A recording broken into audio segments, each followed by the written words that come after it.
Hello everybody to the second REA meeting of the semester. Glad to have you, a lot of fresh faces. I have an exciting presentation today. I have actually multiple guest speakers. Round of applause for Phil from BOMA. Mr. Mike Kent as well. And then we also have Felix Solis. He's actually an alumni and a past REA member. I want to say board. Yeah, Vice President. We got a Vice VP in the house. Now I'm going to present Phil. We'll start with Phil. He has a quick presentation of his daily operation, how he got into the real estate field, and he'll give you a brief overview. And then we'll follow up with Mike Kent, and then we're going to do it all together? Yeah. Team effort. Real estate's a you guys like a water? Just kind of going off what Shan said as well, anytime you join any association, even this one, I highly encourage you to go meet 3 to 5 new people every time you visit. People you see here today are people that are like-minded, that are going to be networking in the same field that you guys are. The more people get to know, the better it is to get out in the real world. Alright, so what's the one? Okay, so today we're going to talk about a few things. We're talking about BOMA, which is Building Owners Management and Associates. What it is essentially it's an organization that brings vendors and property managers together, and they find a place to conduct business. They do multiple committees, multiple outreach, they do some advocacy, they work with legislators, and they try to help just the community in general for our CRE. Okay. Alright, so a quick overview of what we're going to be going. Perfect. Come on up. Alright, so what we're going to be talking about today, we're going to do a little bit of background about all 4 of us, how we got into the industries that we're in. There's a little bit of differences in what we all do, so we'll get a little bit of background on that, how we chose the career path, and what we're kind of doing today. We'll give you an overview about the market and real estate happening in general, and then we'll talk about BOMA and all the opportunities to network and meet new people, and what it can do for you guys. We'll start off with Mike Kent. So I think the goal here is to talk about how you started off in real estate. And I, like all of you here, had a passion for real estate when I first got into college. I don't know how. Nobody in my family was associated with real estate. It was just something that I think through a word of a family friend said, you know, he was a real estate guy. And I just thought, oh, okay, that's interesting. He's successful, he does well. I want to know more about that. And the more I looked at it, the more I was. I went to school at UC Santa Barbara. We had no real estate department, no real estate association. It was basically economics, and that's what I did. So as soon as I got out, I went into brokerage, one of the many facets of real estate. How many people know what segment of the business they want to get into? How many people want to get in and say, well, commercial would be office, industrial, retail. That's one. Apartments would be kind of a different discipline. And then vendors would be the other, which are a very critical part of our business. Development. The government aspect of it. There's insurance as well. There's construction, acquisition, I would kind of tag with the brokerage side of it. Development. Development, yep, development. Anybody commercial? How many people want to go in residential? How many people want to go into apartments or residential? They're kind of the same, but commercial, apartments are considered commercial, just kind of a different world. What about all the vendor and architects and brokerage? How many people want to go into brokerage? It's a tough start. What did I tell you? 100% commission day 1. It's called popcorn for life. Anyway, I started my career as a broker in the Inland Empire with Cushman & Wakefield. I was recruited away with a company called Reef, which was a huge pension fund advisor, one of the largest in the country at the time, and I was there 15 and a half years. I moved from regional manager here in Anaheim all the way up to the national role, which I had 1,600 employees. It was crazy, fast and furious, and amazing job. Company got bought by a different company, a lot of people left, including myself, and things happen like that in the industry. You pivot and you go to another company.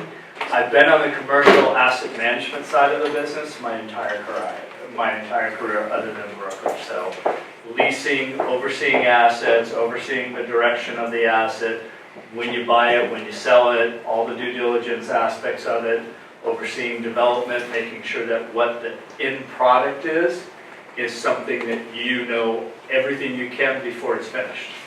So that's more the asset management side of the world. Property management is a function of that. It reports sometimes up through the asset management, but not always. And that's a very important, critical part as well. And then, but been in the business that long, been on IRM forever, and then I wasn't because I was in too many associations. I'm a member of ICSC, NAOP, and BOMA at the present time. Each of the disciplines and organizations, which is a nice handout here, talks about what their specialty is. NAOP is a little bit more industrial driven. BOMA is a little bit more office driven. IRM happens to be both office, commercial, kind of all catch-all, and multifamily, which is interesting to have two trade organizations. There's apartment associations, there's all kinds of stuff. So I think as everybody has been talking about, get involved, right? We want you guys are the next generation. Our goal is to recruit people into the industry. I remember in the 80s, 90s, 2000, tech was the sexy thing because everybody kept saying, oh, I'm going to get stock and it's going to be worth millions. Well, that was like being a professional basketball player for me. It wasn't going to happen, right? Not everybody got the stock that was worth something. So at the end of the day, it's an amazing profession. I love every day that I'm in real estate, so it's a good day, but you gotta love it, right? You gotta know you want to get into it. I will say this, you get into real estate and it's not your passion, yeah, because it's gonna eat you alive. It's a really enjoyable, fun, fast, furious, but if it's not your passion, it'll be very obvious to everybody around you. You're up. All right. My name is Phil Piotto. I'm the Director of Sales at Air Control Systems, commercial HVAC contractor, primarily based in Southern California. How many people here from an early age knew exactly what they wanted to do, or what they want to do when they grow older? No one? All right, I'm just a word guy myself. Perfect. At a young age, I always knew I wanted to get in sales. I was that kid who used to sell raffle tickets for his ASO soccer team. And every year I had a personal competition to beat my own number. It didn't matter what everyone else was doing, I just wanted to grow and get better as a person. Fast forward into my college years, came here to Cal State Fullerton, graduated in 2009, go Titans. At that time, as you can imagine, it's right around the time of the recession. There was a lot of stuff happening in the world that were outside of my control. I knew I wanted to get into sales, but I didn't know how to begin. I went to work for a family business. I started off in the ground level and worked as an installer, in HVAC ductwork, made my way into piping, made my way over to accounting, into the office side, and then grew from there. I've done everything from dispatching to service, proposals, to inside sales, outside sales, and now the director of sales. What we do is we cover multiple territories. We have everything from LA, San Diego, Inland Empire, and everything in between, including Orange County. We have 3 offices, and we are growing. We're opening up Arizona in sometime probably mid-2025. And yeah, just excited to get into sales. No one needs air conditioning. No one ever, especially in Arizona. We experienced that the last few days, didn't we? Definitely. So the thing I like about sales is that back when I was growing up, sales always had a negative connotation. It was always a sleazy car salesperson, somebody who's trying to upsell you on something. What we do is we're on the vendor side for property managers, and we try to bring value to them. So it's not always the most expensive option, it's the best solution. So it could be sometimes they ask you, when's a good time to repair versus replace? And we always want to give honest feedback because that's how you gain lifelong partners. So we have these rules that call like 15 and 15. If it's over $1,500 and over 15 years, consider replacement. That's not always the case, so it's a partnership, like I said. But we always want to find the right solutions, and that's how you gain long-term customers. There's 3 things that I think that every student should try to find. First is a job that you love, because if you love your job, you'll never work in your life. I know it sounds cliche, but it's so true. I grew up working 12, 14-hour days, and it never felt that long. It always felt super rewarding. The next thing is to find something that you're good at and find out how to monetize it. There's so many ways in commercial real estate on how to make money. We went over a bunch of them today. But finding the one that you're passionate about because it's going to show, like you said, and finding a way to make money off of it. The third one is find a mentor. I think that's probably the most important. As you guys are graduating and you're starting your careers in the real world, there's a lot of people that are getting towards the end of their careers that would love to pass on some knowledge for you. When I was in high school, I came up with a motto, and it's kind of a motto that I live my life by. It says, the only way to get ahead in life is not to settle. Those who settle for less. And that can mean whatever you want it to mean to you. For me, it was very business oriented. But now as I'm a family man with 3 kids and a wife, it's about finding time for the family and finding ways to make things work. So whatever your thing is not to settle on, is stick by it and find out how to succeed with it. Now we'll hand it off. Okay. I'm Amy Higuchi. I have been at the same company for 29 years. Yeah, long time. So my career path was interesting, but a lot of property managers around my generation have fallen into the career. So we didn't have real estate that people loved or even knew that a property manager existed. So I'm a senior property manager at Hines. I started off as a concierge, which back in the day in 1995 when I started, we were putting reports together with comb binding. We were making labels. I was selling bus tickets. So I was in downtown LA at a 50-story high-rise. It's a great building. But I learned a lot. And I got promoted very quickly into administrative assistant. And when I did that, I realized I wanted my boss's job. And I knew enough that I didn't know enough to become one right away, but I knew I had to work at it. And what they told me was, they said, you were a math major and you wanted to be a teacher. By the way, I did that for 1 year. It was very difficult. Find something you love, because if you don't, get out. I did, I got out in 1 year. It was quirky. They're all like 44 now. they're all fine. But anyway, so I said, well, I want to do that. And they said, well, you were a math major, but you don't know the accounting side. I didn't know business. I wasn't a business major. And they said, you want to be a bookkeeper? A bookkeeper's like an accountant. And I said, sure, I can learn. And they said, math, you could figure it out. I had a wonderful accountant teach me how to be an accountant. And I did that for about 4 years, maybe 3 years. And I got promoted to assistant property manager. They said, you have enough now and you know what you're doing, that you could be an assistant property manager. But when Hines, my company, hires, we hire for a general or a senior property manager. We don't try to get someone in and say, okay, you'll be an assistant property manager, you'll get out and you'll go to some other company. Now, we want to train you for life. The reason for that is it takes a lot of investment of a senior property manager like me or a property manager to train another person. It takes a lot of time, a lot of effort, and we expect a lot out of our people. So I became a property manager eventually. Then I became a general property manager and senior property manager. And the difference between the levels is more of how many teams you manage and how many buildings you manage. So I manage about 3 million square feet, and I manage 2 separate big teams of properties. If you've ever been to the hangar down at Intersect on Main and Long Harmon, that's one of my buildings where one of my teams is. And then the other one is Brea Place, which is right up this way, the pink building and the gray building next to each other off the freeway. So that's Jenna, that's one of my other managers. So I love my company, I love doing property management. The thing about property management that's different than some of the other fields is we're more the service people. So we're the ones that help the tenants. We're the ones that make sure tenants are paying rent. We're the ones that are thinking through problems in our property.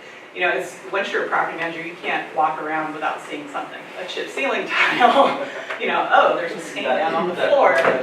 Yeah, the line is right. The detailed orientedness that it takes to be a property manager, a really good property manager, is kind of beyond. But you learn it.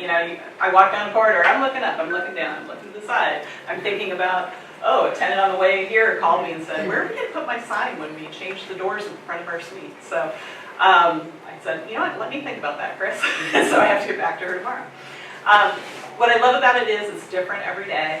I am still learning after 29 years. There is still a few things that I have not had to do yet. Believe it or not, I've opened buildings. I've helped the purchasing group purchase buildings. I've done what's called due diligence, many times actually. I've been on both sides of due diligence. So due diligence when you buy a building and coming up with what are we going to need to actually manage this property when we get our team on site. And then the other way is what do I need to give to the buyer so that they can manage the team, or me if I went with them. What you'll see in property management is you'll see a lot of property managers that have bounced company to company, and sometimes that's when buildings sell. And they will go to the next owner that buys the building or the next management company. And it's not a bad thing, it's just part of property management. Yeah, it's the industry. And I'll say once you've been in a company for a really long time, you don't worry as much anymore. You just figure there's going to be something out there. So, and you know, I have enough experience that they kind of don't want to let me go anymore, but I think. I hope. But anyways, it's if you have service background, you know, worked at a hotel, worked at retail, worked in a restaurant, that kind of stuff, that's what I did. I worked in a restaurant. That's how I made my way through college. I went to Cal State Long Beach and I made my own way through college. So the way to do that is, you know, that kind of service level is what we're looking for now. We're looking for a lot of service. The industry has changed. We want to get people and bodies back into the offices, you know, with hybrid and everybody's working at home and all that. Office needs help. And so what we can do the best for our tenants is try to make the building enjoyable enough to bring tenants into the building, to bring the employees and get the employees to want to come back to work. You get some people my age who would rather work at home and not do the theater. Well, that doesn't help the younger group, right? So we do things like egg hunt, at, you know, spring egg hunt, or we did, let's see what else we do. We do food trucks. We do, you know, bring your dog to work today. You know, all kinds of things. One of the buildings that we have Intersect, they have a chicken. They have 4. They now have 1, but they have a chicken for people to come see. They have a garden that you can, you know, get vegetables from. Just all kinds of things just to make people want to come back to the office, and that's what office really needs. So that's, I've been commercial for all this time. So, but what does it take? Service, care, jack of all trades. If you have that kind of mind that can problem solve, we need you to think. We need you to not be afraid of numbers. We need you to be very personable and be able to get along with any kind of tenant that, you know, come across. You might get a recommendation. What's that? Make a recommendation. Make recommendation, Oh, yeah. yes. So when he was saying he was working on the asset side, my asset manager does not want me to come with, hey, what do you want to do with the lobby? He wants me to come and go, you know, I think our lobby could use some more signage in this area, and I think we really need to refresh it. It's dated now. It's now beige, and we're now doing gray or white or whatever the case is. So if you can, you know, make sure that you are suggesting and thinking and having reasons why you recommend things, that's what they're looking for in property management. And the newbie. Yeah, the See, and he cleans up okay, right? Look at this. He was up there not that long It was ago. picture day today at work, so He's awesome. But yeah, awesome. Thank you for having me here. I was 3-4 years ago. I was sitting right there with you guys, right next to Bob all the time, up there in the back. But it's an honor to be out here, guys. I mean, you guys have been doing a great job. You guys got shirts now. We didn't have shirts, so that's awesome. That's cool. That's awesome. But Like it. I started at yeah, right. You need a shirt, you know, I want a shirt too. I love it. But I first started my career in college as, you know, I studied failure and I was really good at it, and I just didn't know what to do. It was exactly what Phil said. I didn't have any goals or dreams. All I knew was real estate was a passive income type of thing to do, and I think that's what you guys are here for too, right? That passive income. But I didn't know passive meant industry in a way, because real estate is an industry. And I remember when I would go to BOMA events for free. Now I work now, so they're like, hey, you're not a student, so you got to pay to get in. You have to pay that $10. I'm sorry. That's a lot, you know. But when I first met them, they were like, this is an industry. There's management, there's brokerage, there's leasing, there's asset management, there's senior property management, which development and developers, which it's a tough industry right now, to be honest. Office is a tough industry just to get in now. So Very hard. Very hard, very hard. But I started realizing that when I started going to BOMA and meeting these two guys here. I mean, Phil is my right-hand man in a way. You know, he's a team of mine. He's an extension of me. I remember once I texted him and I said, hey, I need a job. He goes, I'll get you one tomorrow. I mean, that's how connected he is. And Mike is like a plethora of knowledge. I haven't been near, but I'm gonna meet her before we leave, and I'm gonna connect with her and see how she is doing at Heinz and everything. But these are the people that I got into when I went to BOMA events, and I went to all of them, and I went to all of them for free. Just, letting you guys know, you guys are going in for free. The BOMA Gala, that's a $300, $400 ticket. You guys are going for free. And I mean, talk about, who's of Orange County, right? You just meet everybody. And that's how I started doing it. I just started meeting people. I just started meeting people so much. I networked so much that eventually, before I got my first job, people were like, I thought you were already working. I was like, no, I wasn't working. I was just networking. I just love networking. I just love being around people and just getting knowledge of everything. Every time I talk to Mike, I just, see what is he thinking about. Hey, Mike, I got a question about asset management. And he, oh yeah, this, that, and this. And he gives me just this whole knowledge that I didn't know of. So I really got into real estate, going into the REA. Actually, I was showing a picture to Bob, took about a week and a half ago. We took a picture, we hanged out, all the Real Estate Association Club 2-3 years ago. We all still meet together, we all still connect because we all network, and everybody has started their own business. I'm not lying, Nathan, George, Baba, Ilium is just killing it out there. I mean, these kids are killing it. So, and then we're sitting right here where you guys are sitting now. Now they're doing their own thing. They're just running the show in a way, and 3 or 5 years, you're going to start hearing who they are. And yeah, I was in Cal State Fullerton Real Estate Association. So the Alumni Association that you guys have now has grown exponentially. We had a good one when I was here, but now it's growing even bigger. So when I was here, I did vice president, as I mentioned before, and I went to BOMA events and all that good stuff. So I really got into real estate that I said I want to do it as a career, but I want to do it forever. So I went to Chapman University to go get my master's in real estate of science, and I just finished that this past May. But thank you. But it was really hard, I'm not gonna lie. But throughout all that, I mean, it's just you getting experience, you're getting knowledge, and you start networking. You guys gotta take advantage of this. I mean, this is everything right now given to you guys is free.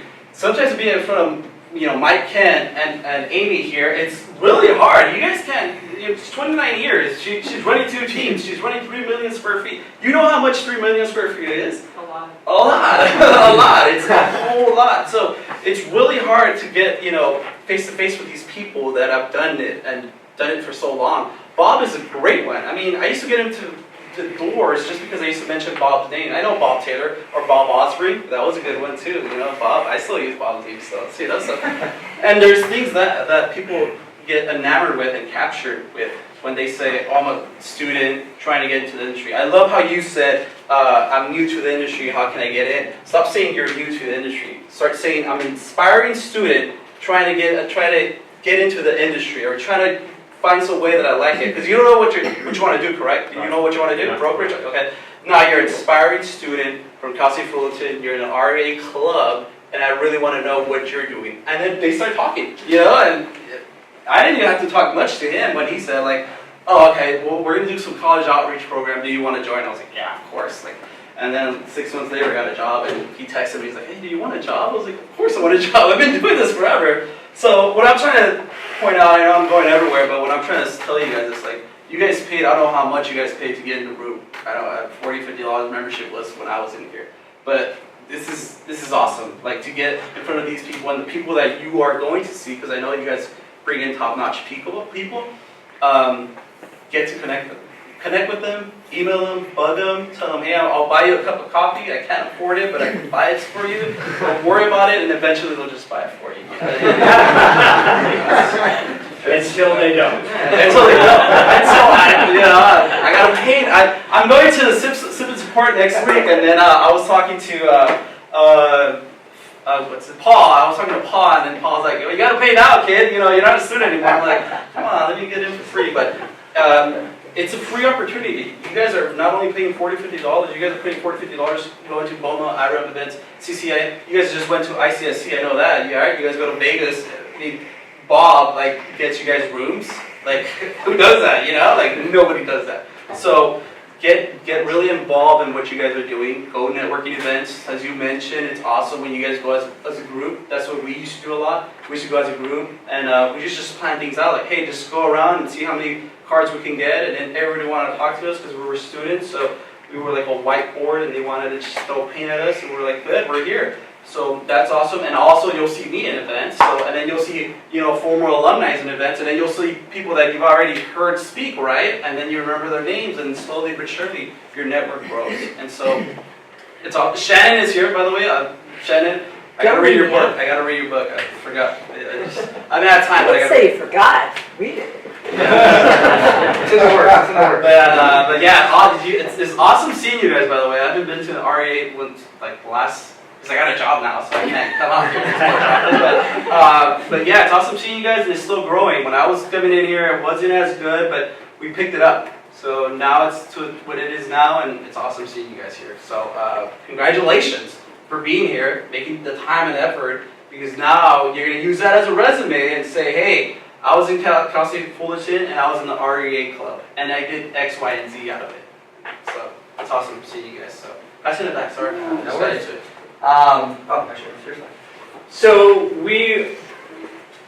these are just some of the things that you can work in commercial real estate. You got global real estate, pension funds, you've got Wall Street buying into real estate nowadays, you've got really the asset management level again, really taking a big presence in real estate. When I first started, it was all pension funds. It was all high net worth individuals, it was insurance companies. Those were the really three money sources, and now it's through Wall Street. A lot of it, probably 50% is now through Wall Street. So you got Blackstone and people like that who own these big portfolios, and they hire asset management companies, and then they deploy their different strategies on what they want to own. Pension funds are still number one, so California Retirement, CalPERS, CalSTRS, LA County Fire, all been clients of mine. We placed money for them, worked on them for years.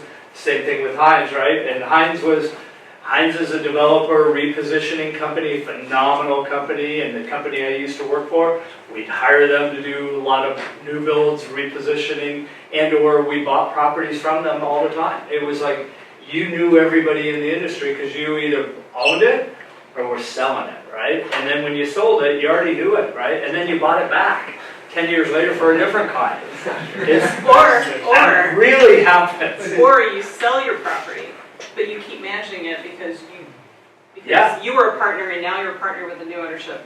Exactly. It's the hardest thing ever. It's like a Chinese wall trying to I will tell you a very funny Don't story. recommend it. So there's a company called Lincoln. They built a property in Phoenix, a business park, 20 years ago, over 20 years ago. Was purchased by the company that I used to work for, blah, blah, blah, fast forward. I go to work for a company called Caprock. They actually own it, manage it, and I see leases that are signed by managers that used to work for the original company. And so I call them and say, hey, God dang it, you negotiated that? How horrible! I'm surprised I didn't fire you. Having fun, of course. No, they didn't. They did a great job. But it's funny how real estate just moves around. No matter what industry you're in, you're either going to work with a guy like this on a property, and then you're going to bring him in a new property to take over issues and problems that you're having with your air conditioning company, or not. Finance and accounting. Every company that I've worked for in Orange County, probably 30 to 40% of our accounting department was from Cal State Fullerton. Not kidding you. Everybody had a degree, finance training. So if you know somebody in the accounting wants to be an accountant, God love them. Real estate's a huge industry and has a lot of accounting people in it. Sustainability is a huge issue, obviously, in the last 15 years. Growing, continuing to grow. That's a segment into itself. Property management we heard from. Flipping the screen. Construction. We should probably, if we got 2 seconds, talk about the market right now. The market, everybody is, the market's terrible, and it's tough. We go through these cycles every 10 years. Yes. We're starting to shorten to 8 years. The opportunity to make money is now. If you can buy real estate at the right price and know how to execute and know how to put a plan in place to get it to come back up like this, It's going down, it's coming up. You're never going to dictate, or nobody has a crystal ball of when the market is the lowest. You buy it for what it's worth, you have a plan, you do your due diligence, you know what your capital deployment is, and then you execute it. That is where wealth in this industry has been made forever. Forever. So, brokerage, the vendors, I'll let you jump in on that and tell what an amazing world that is, and it is. Yeah, the vendor world's very fun. I mean, we do a lot of activities, depending which company you work for, how big the marketing budget is. Our company is fantastic. We have a suite at the Honda Center, we do a lot of client entertaining, we're at BOMA events, we're at IRM events. My wife always says my home away from home, I'm out 3 to 4 nights a week. Essentially get paid to party with people, it's pretty fantastic.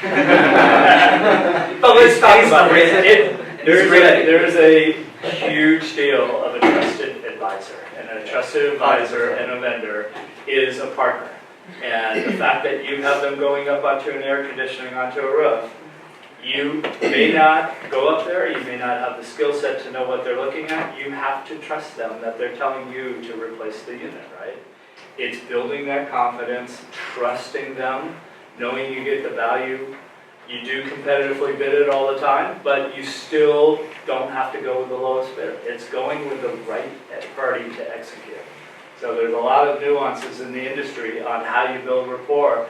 And as Shannon said, I have lifelong friends that I met probably the first year I was in the business that I'm still either partners with, friends with. It's a network. I can pick the phone up anywhere in the country from prior employees, prior relationships, and I can tell you 15 minutes I can understand the market, the property I'm looking at, and the context I need to know in that marketplace. And that's Nice all question. through networking. So this is for Phil and or Mike. So Phil, maybe you could mention because IRM has the Friends of IRM and BOMA's partnership with vendors as well. Yep. Can you let them know a little bit about that type of thing, about that real access, and as Mike said, that bond? Yeah, let's go to the next slide. I can jump into it a little bit early. So for BOMA, we have what's called college outreach. We work with a lot of the students. So as you were mentioning about coming to events, you don't know anyone, you're kind of go online, maybe you know a group of people. What our committee does, which Amy's on as well, is we'll meet you at the events, we'll walk you around, we'll give you that soft introduction, help you engage with different people and kind of build your network.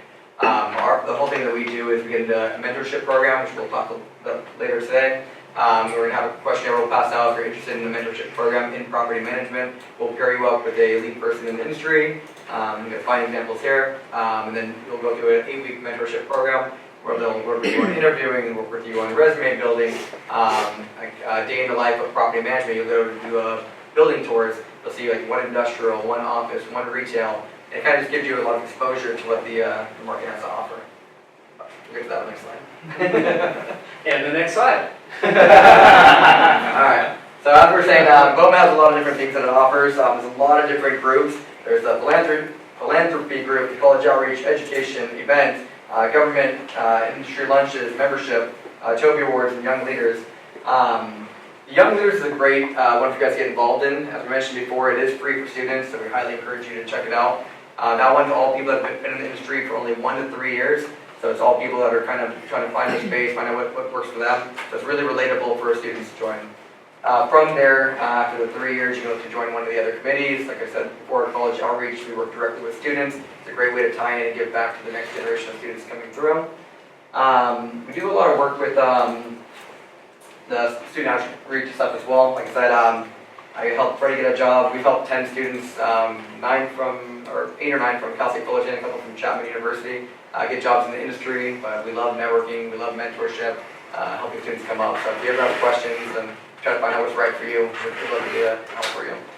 There's a lot of different things you can do within BOMA and any other organizations like IRM as well. But it's mainly turning up and showing up. Because, like I said, if every event you go to, you meet 3 to 5 new people, your network will be massive within 2 to 3 years. Everyone in here is, by sophomore or juniors?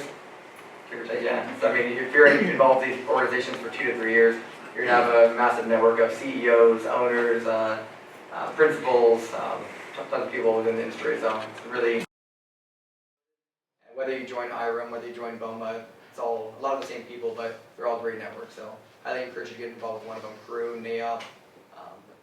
Yeah. Yeah, and it's free for students. It's absolutely free. Students. Until you graduate, until you graduate, you get a job. Does anyone have any questions about the vendor side, about property management, about asset management, BOMA in general? Anything we can answer for you? The mentorship program? So one thing that we, through the slides here, you saw a lot of pictures of parties and stuff like that. I just want to hit on that, IRM, BOMA, NAIOB, all of us, the main mission is education. It's sharing best practices. It's making sure that we protect our industry as well. Real estate is under siege by state regulation. There's just a brand new ban to ban industrial warehousing. I don't know about you, but where are you going to get your Amazon packages from if there's no warehouse to put in it, right? So stuff like that is happening in the state. It's not in my backyard, all over the place. And we do a lot of outreach for in Sacramento and DC to make sure that we protect our industry or we have a seat at the table.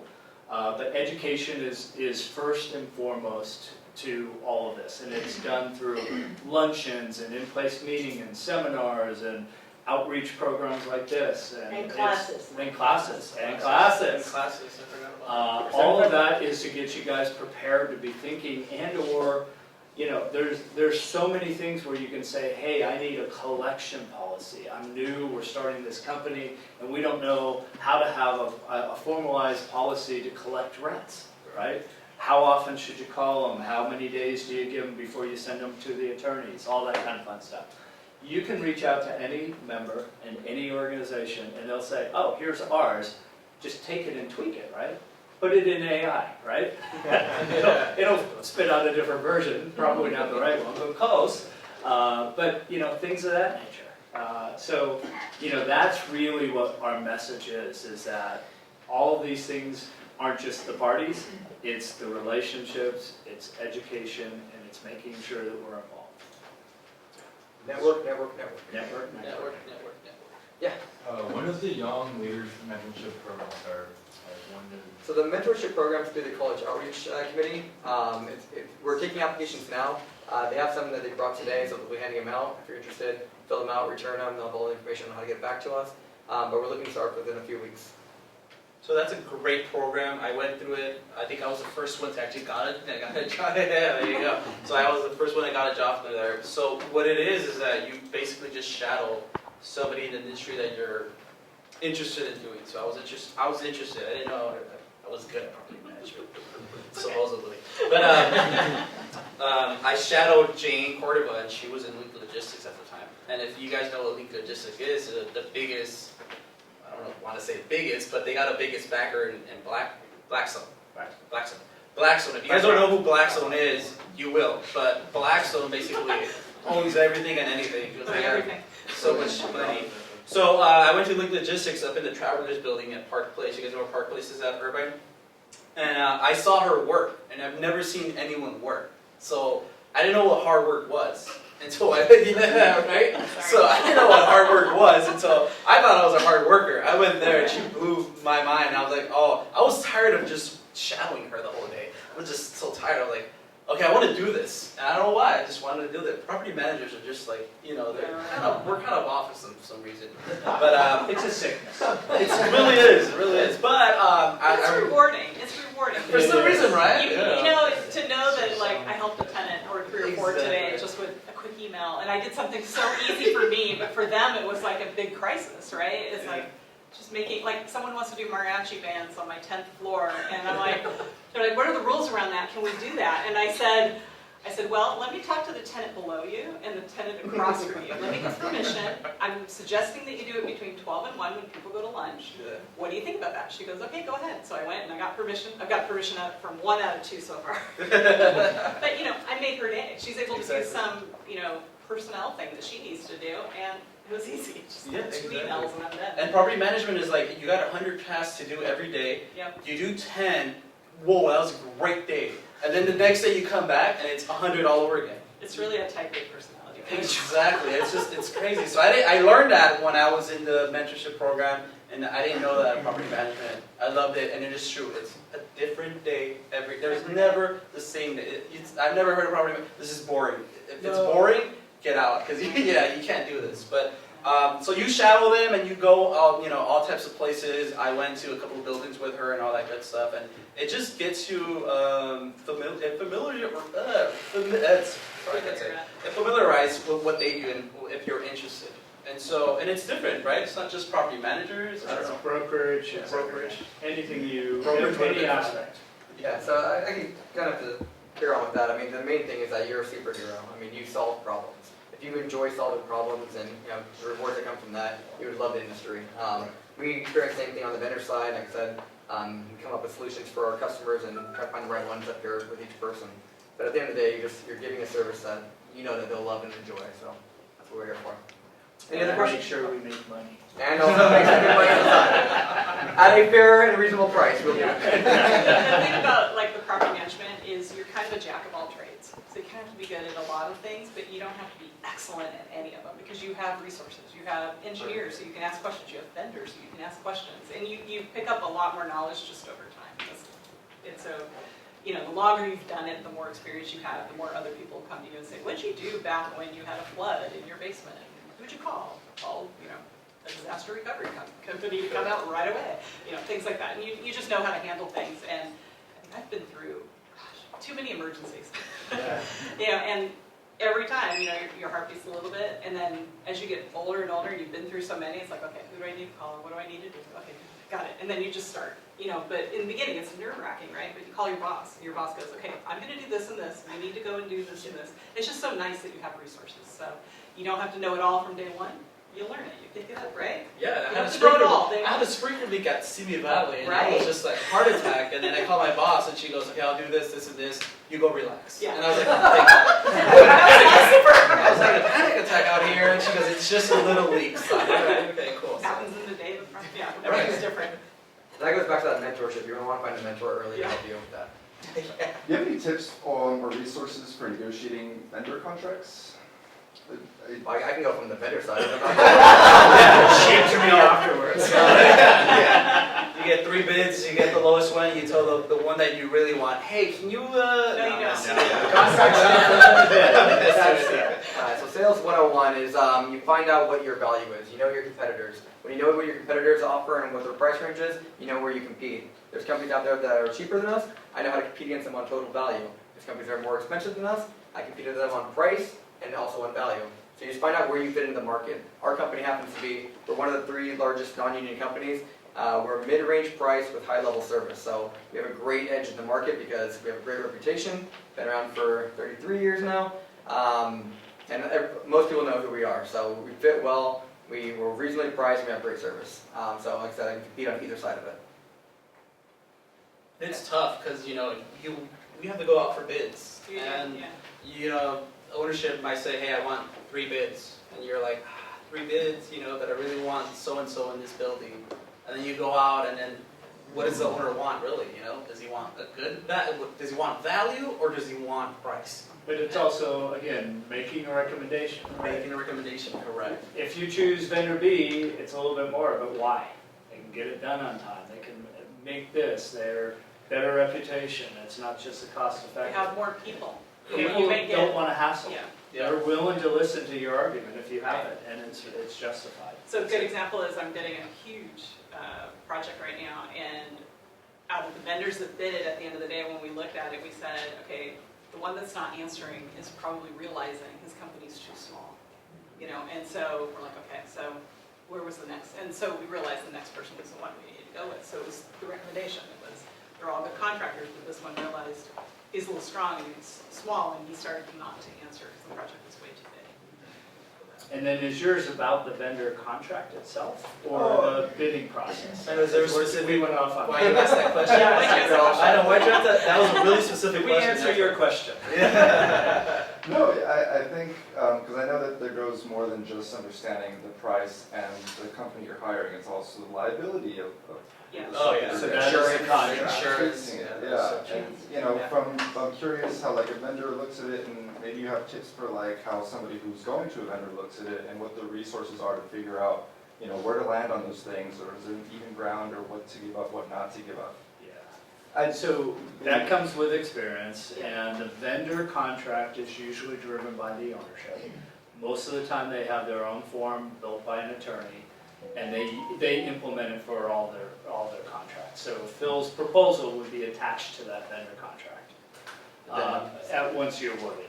So that, and there's insurance, there's indemnifications, there's all liability, all those things you mentioned that are very critical parts.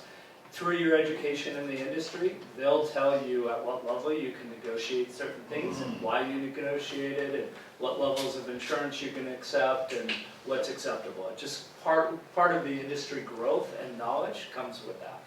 Nobody's gonna let you negotiate a contract day one unless it's as is. Yeah. And it's company inside too, every company has different. Everybody has Yeah, guidelines. and you have to realize, like, when you, as a property manager, when you go out to bid, you try not to go out to bid to vendors that may not be able to reach your insurance or have, you know, that your company dictates or your property management agreement dictates or.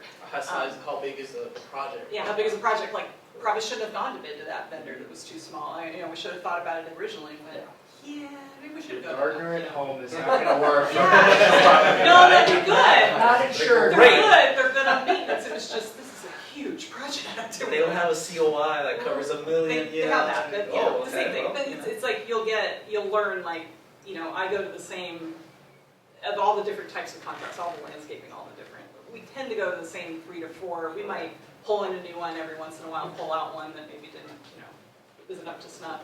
But you kind of get that, and you get that from your manager, and you know, you'd learn and you'd gain more through BOMA, eventually find another landscaper or another, you know, HVAC company. And like that mentorship program, the network you build, you come to these events, you meet 4 different landscapes, 4 different HVAC. So you meet people that you connect with, that you know have a good service, good reputation in the industry, and you use that to go out to bid on. So You when find you new services. when you do the college outreach program, you want to shadow Phil on that? Because that was a very specific question. And that was a good question. It was very specific. That was really good. 100%. Yeah. Anyone else? Okay, don't be shy. I was asking questions all day long. I was keeping these speakers all night long here. Well, I guess we'll leave it as the important part is you do have pizza served, so it's fantastic for you guys. We will be sticking around a little bit. Hiram. So our industry event, one of our upcoming industry events is coming up next Thursday. We are offering it up to the students to attend. It's free, as long as you show. It costs us money to have your name on the list. So if you sign up and you can make it, we'd love to have you as our guest. We will network. There's 350 people attending so far. It is part of the governmental affair subcommittee, which is protecting the industry legislation-wise. And we do have politicians coming. They get to say hello to the audience, and that's about it. It's a meet and greet. They don't get to get up there and do their pitch. It's not a debate. It's basically just getting up there and saying hello to our members. It's a very busy time. Probably we have 10 of them coming. We have 50 coming, but we only let Orange County Board of Supervisor and up, state and national House of Representatives, U.S. Senators speak at our event. We have probably another 25 city managers, city council people, all attending. They're going to be wandering around saying hello to people. Good opportunity for you to just say hello, right? Nothing more than that. And you'll see all the members there, both on the allied side and on the principal side, which are really the management companies and the owners and the vendor side. I mean, you guys want to network. That's the best one. I love that event. It's very fun. There's already 7 students coming. I think they have 3 more tickets available, so it's on a first come, first served basis. So if We you are- will open it up to whoever. He has the power to open up to as many as he. I will open it up. We'll get you covered. How's that? So if you're- But show. Yes, if you don't show, it definitely reflects on the next We slides. bought a table one year, and I will say this, at Cal State Fullerton, and we bought a table to the gala at $300 a ticket, and we had 5 students out of 12 show up. It was heartbreaking. So don't do that to us. This is not that expensive. It's just a beat area, but we want you there. We want you to participate. It's business casuals. I tell you to wear slacks because you're going to probably meet your future boss, potentially. So just come nice, but don't overdo it. We realize you're students. We want you to be comfortable and casual, but don't come in t-shirts with holes in and stuff like that. That's what they got. That's a big point that when I started networking. You can wear a t-shirt. Wear your Cal State Fullerton t-shirt. Yeah, you can wear that. And That'll be a people good will one, go up to actually. you. That would be good. But one thing is that I always tell people, always dress up to impress, because you just never know. You know, I met Casey Ellis 3-4 years ago, and who knew that she was going to be my boss now? So, you know, but she gave me the phone call and said, hey, I want to hire you and come over. So you just never know. So my name is on the bottom of there with my email. Email me, and we'll get the name tag set up for you. We'll know you're coming, and our members will know with the Cal State Fullerton designation on it that they're going to come over and say hello. So. And this is the form for the mentorship program, if anyone's interested. We are taking applications right now. We will be telling everyone in about 2 weeks who got accepted. Thanks, guys. Thank you guys.